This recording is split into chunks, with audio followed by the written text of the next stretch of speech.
Good morning guys, another day, another chicken vlog. Kung inyo pong makikita, napakaganda ng panahon ngayong araw na ito. Parang walang darating na bagyo. Sabi nila bukas daw si bagyong Opong. Kaya tayo po naghahanda na yan.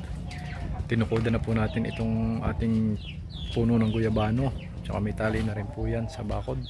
Dahil nung bagyong Christine po yan ay natumba, buti na lang po at nabuhay pa.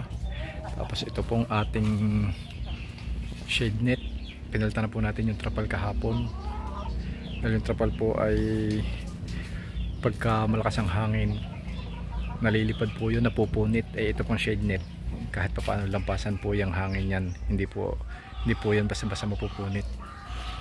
Tatali na lang po natin dito ng ayos, papakuan natin sa paghahanda ng ating bagyong darating.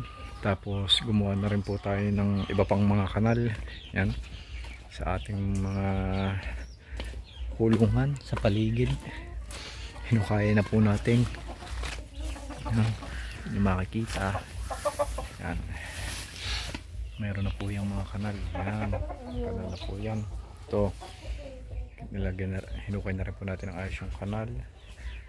Tapos ito kabila yan, nilagyan na po rin natin ang kanal para kahit lumakas ang ulan hindi po basta-basta babaha dito. Doon po sila dadaan sa kanal at may iwasan po natin yung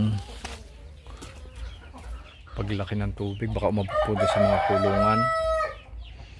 Kung may kanal po, doon po sila dadaloy, dire-diretso na lang po doon. Yun na lang po problemahin natin.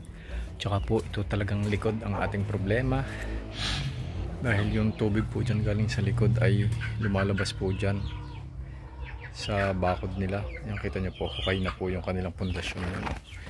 Yung asintada, labas na ang pundasyon. Kaya ito po ang problema natin.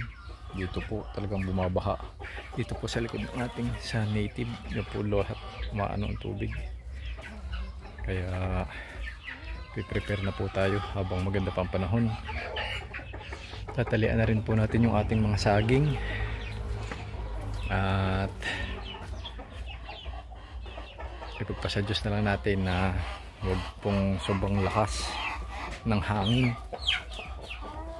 Masama po yung may hangin na malakas pang ulan, katulad ng kay bagyong Christine. Talaga pong parang may ipo-ipo yan.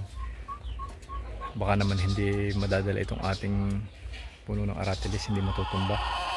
Sana huwag matikwas yung mga bubong natin. So guys, atin muna nga ayusin ang ating net. Yan po, netalin na natin sa lupa. Nabaon na po natin ang bakal. And kung maririnig nyo po, yan, yung pumuputak po yan, si Choco po, ready na po ulit siyang mangitlog at nagpapakasta na po ulit siya. Yun,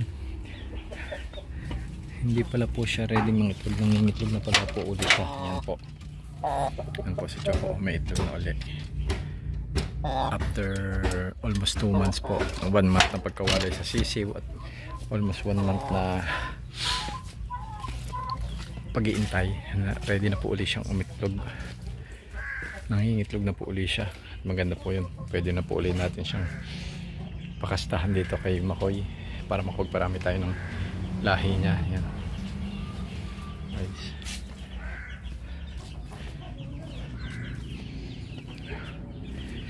dito naman sa ating mga upgraded native, wala na naman po tayo kailangan ditong gawin dahil wala na po tayo ditong magagawa.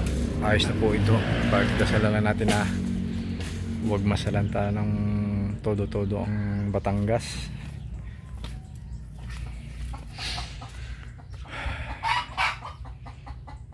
Yan, sila po yan. Sa awa naman ng Diyos, lagi po silang malulusog. Wala naman nagkakasakit o nagkakasipon kahit nababasa sila ng ulan, kahit sumisilong sila dito kagabi. Sinungkit ko po yung mga, pinababa ko yung mga hen dahil makukulit. Iba na rin po yung nakasilong sila dito sa kanilang hapunan.